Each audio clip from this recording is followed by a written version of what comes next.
Dear students, let us start the discussion on today's newspaper, that is 24 July 2017.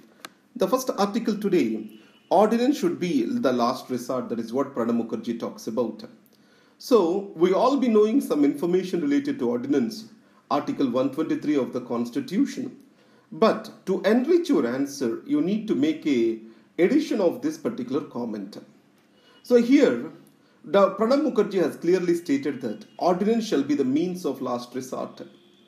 When all the other routes are being extinguished, then ordinance has to be made and it shall not become a habit. And second, he also underscored the importance of the parliament by stating duty of the parliament is to debate, discuss and to express dissent. The disruptions on the other side, these are disturbing the parliamentary functioning and making the opposition to lose an opportunity to express people's grievances and concerns. And with regard to parliamentary committees also, the Pranabda has expressed an opinion. He clearly stated that if a matter is pending before the parliamentary committees, government rather than resorting to the ordinance, it has to go or request the committees to dispose the matter quickly. Or it can give a definite time frame for the parliamentary committees to dispose of the matters. So these are the important expressions given by Pranabda. Forum concerned at secret RCEP talks. Now my point is, civil society and its presence is also influencing the global level actions. Especially the trade talk, climate change, environment, all these are being impacted by the global civil society. So here, as the decision making related to trade and development is getting more internationalized, the civil society is also growing parallelly at the global level to ask answers from these institutions. This is a clear example where RCEP talks are going in Hyderabad. Civil society wants transparency from them. Civil society wants what are the trade norms, how they are going to affect various sections of Indian society. So, next is, let's come to the editorial page. Taming inflationary expectations. So, you all know what is inflation. Inflation is general rise in prices. It happens when more money chases the little number of goods and services. And they are measured with wholesale price index, consumer price index, etc. Today, consumer price index has become central. Previously, we used to measure them on wholesale price index. That will be dealt in your regular classes. So now, there is a trade-off between growth and inflation. Normally, inflation is said to be detrimental to growth. But every growth will be associated with inflation. So, inflation targeting has come into India 2 years back. What does that mean? RBI, it was given a specific inflation target by the government which it was expected to maintain. So, the 4 plus or minus 2% is the inflation target given to RBI by the government. Now, there is a monetary policy which RBI operates. So, this monetary policy, if it is loosened, the interest rates will decrease. So, money supply will increase. As money supply increases, obviously, it promotes the growth. Capital availability increases growth. Along with that, it also increases inflation. On the other side, when monetary policy is tightened, money supply will decrease. It will also decrease the growth and decrease inflation. When inflation is very high in the economy and inflation expectations are high, then RBI resorts to tightening of monetary policy. To do this function in RBI, a committee was constituted that is called Monetary Policy Committee. And the objective for this Monetary Policy Committee is to maintain inflation within the stated limits. For 3 consecutive quarters, if it fails to tame the inflation, this committee is said to be failed on its responsibility. So today, inflation is less than 2%. On the lower side, the lower limit allowed is 2%. It has come down less than 2%. The reasons majorly are global oil prices are low, and added to that, due to surplus production in agriculture this year, prices have fallen. And the tightened monetary policy of the RBI is also a reason. So here RBI is been accused by the industry that RBI tightened monetary policy is hurting the growth. And it is the time RBI shall loosen the monetary policy. That is what has been stated. So inflation, our monetary policy committee, it looks into the future. It means it will not act based on the past, but how the future or how the inflation can be in the future, based on that it tries to act. So if you see the inflation into the future, the major issues are these. The cost of the goods are expected to increase. Inflation is expected to increase as 7th pay commission salaries, increased salaries are being implemented. And GST in the short run is expected to raise the prices.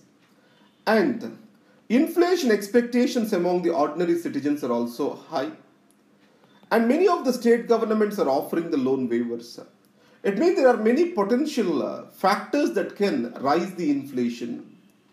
So, in India, today a policy dilemma is to raise or decrease the interest rates. That's what is the policy dilemma which we have to see here. The boycott ban. So it is about the social boycott.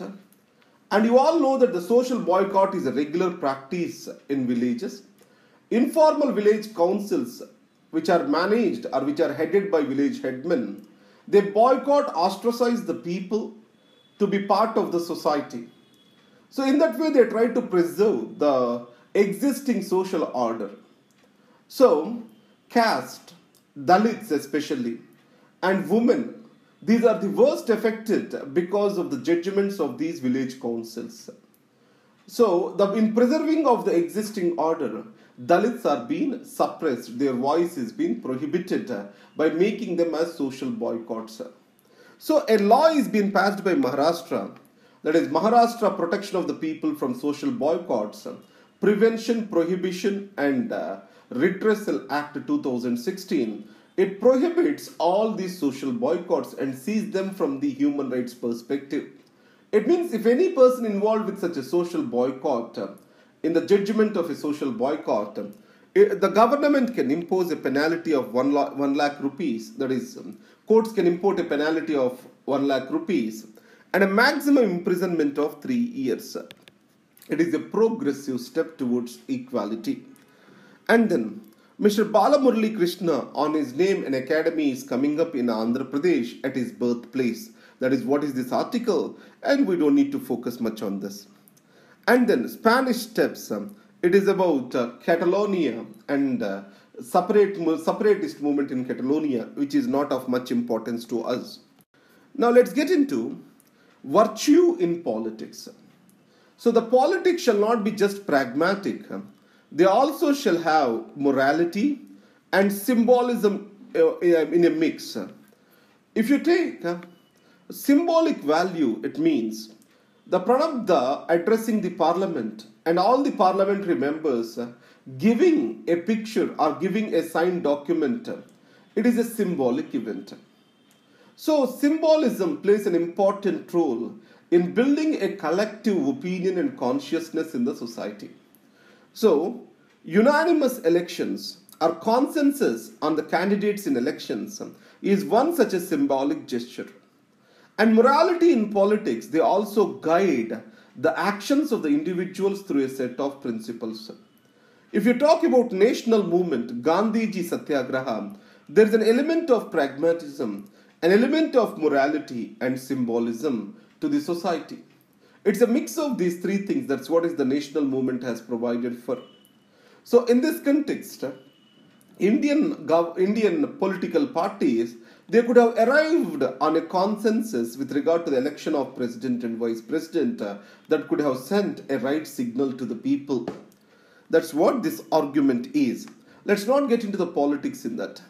So let's talk that president, vice president elections, if they are on consensus, they may send the right signals to the people. Only that's what is the message which it is trying to send us. And then Pygmalion effect. A positive expectation from the other motivates them to do the things better. I'm expecting much from you. This is what is the small word that changes your employee's behavior. This is what we call it as Pygmalion effect. All for one, one for all. What does that mean? So it is about a recent movement to increase the salaries of nurses in Kerala.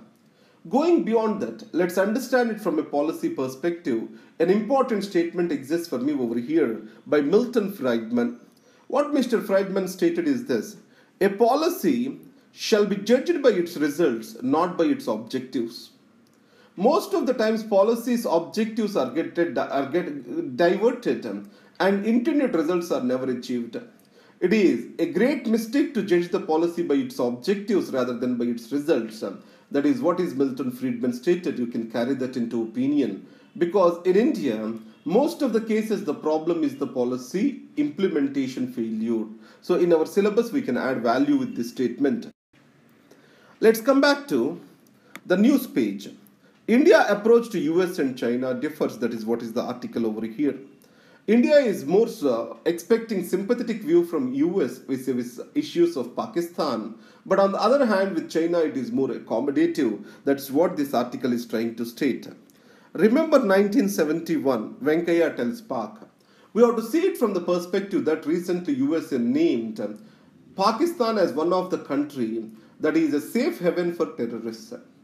So in this context, the state-sponsored terrorism as a state policy, it has accused for Pakistan. So in that context, Mr. Venkaiah Naidu warns Pakistan of 1971 consequences. And then, let's get into and farewell to Pranab. So the President of India is more shall be a guide to his government. He has to give a wise man's advice because of his vast experience in the politics and his holistic picture. He shall serve as a guide to the conscience. He has to uphold the constitutional values and spirit, and Pranab did it meticulously, and he has got the standing ovation from the parliamentarians. And also one point we need to know over here is President and Prime Minister relations, they hold essential or they hold critical for a good governance in the country. So whenever there is a stalemate between them, if you can see between Rajiv Gandhi and Nani Jail Singh, the governance got worst affected. And remember 2 points. A President of India shall not be a rubber stamp or shall not be a over-jealous interventionist. Here there is one point which I like. That is advice to the governors. President Pranab Mukherjee has clearly stated that there cannot be two functional executives in the state, and governor's responsibility is to advise the Council of Ministers and to act on the advice of the Council of Ministers, not to serve as an executive center. That is what is important. In the last page, I gave you the notes, and this notes is available to you at laix.in /civils prep. You can download the notes from there. So in this context today, so please try to understand how I was simplifying these particular articles. I am not using any indirect sentences, and I am trying to make them as simple as possible in my presentation. So a layman, when he reads, he shall be able to understand that.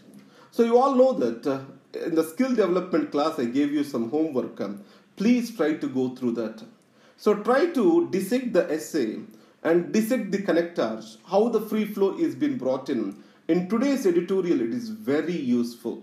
And it took just 5 to 6 minutes for me to complete that editorial. The reason is the free flow of language. So I request you to go through it once again. Thank you very much. You can learn your essay writing from the Hindu newspaper. You have to believe me on this. Thank you very much.